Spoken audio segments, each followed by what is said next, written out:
আপনি যা কিছুই চিন্তা করেন না কেন কিংবা যা কিছুই চান না কেন আপনার ভাগ্যে যদি সেটা না থাকে তাহলে কিন্তু আপনি সেটা কখনোই পাবেন না। হ্যালো এভরিওয়ান, আসসালামু আলাইকুম। সবাই কেমন আছেন? আশা করি সবাই অনেক বেশি ভালো আছেন। তো ভিডিওটা শুরু করেছিলাম বিকেলবেলা থেকে। আর এইদিকে দেখেন আম্মু আমাকে বিকেলবেলা কি নাস্তা দিছে, দুধ আর হচ্ছে গিয়ে কর্নফ্লেক্স দিছে। যাই হোক, তো ওইটা খাওয়া দাওয়া করলাম। আর যে একটা ঘটনা ঘটছে সেটা আপনাদের সাথে আজকে শেয়ার করব। যে কথাটা শুরুতেই বললাম যে যেটা আপনার ভাগ্যে না থাকবে সেটা ইচ্ছে করলেও আসলে পাওয়া যায় না।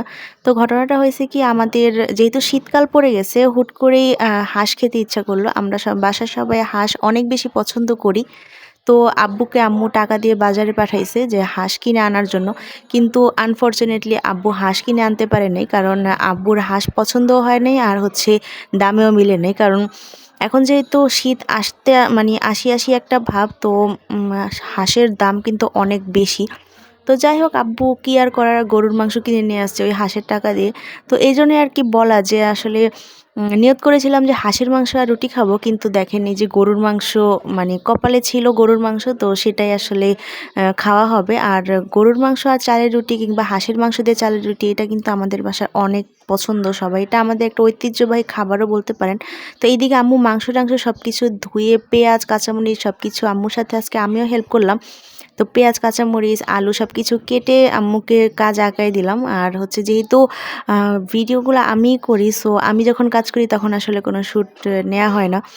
তো যাই হোক, এখানে আম্মু এই তো রান্নাবান্না শুরু করে দিয়েছে, মশলা টশলা সব কিছু কষিয়ে এখন মাংসটা রান্না করবে।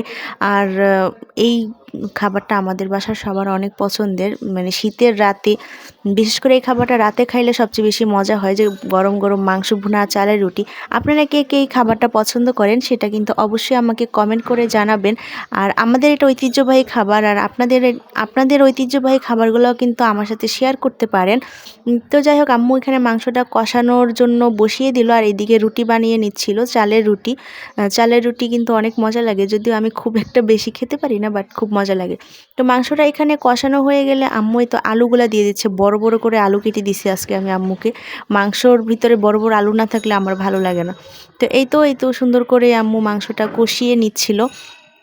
তো মাংসটা কষিয়ে এক সাইডে ঝোল দিয়ে দিল, আর অন্য চুলায় আম্মু রুটিগুলো ভেজে নিচ্ছিল। আর এই চালের রুটি ভাজার সময় না একদম মানে চারদিকে এত নোংরা হয়ে যায়। যাই হোক, তো এই তো মাংসটা এখানে আমাদের প্রায় হওয়া হওয়া অবস্থা।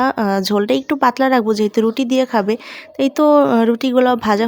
চালের রুটি কে কে পছন্দ করেন সেটা কিন্তু আমাকে অবশ্যই কমেন্ট করে জানাবেন। তো আমাদের রান্নাবান্না কিন্তু এখানে প্রায় শেষ, রুটি ভাজা শেষ, আম্মু এখন সালাদ কেটে নেবে। এই তো সালাদগুলোও একদমই রেডি।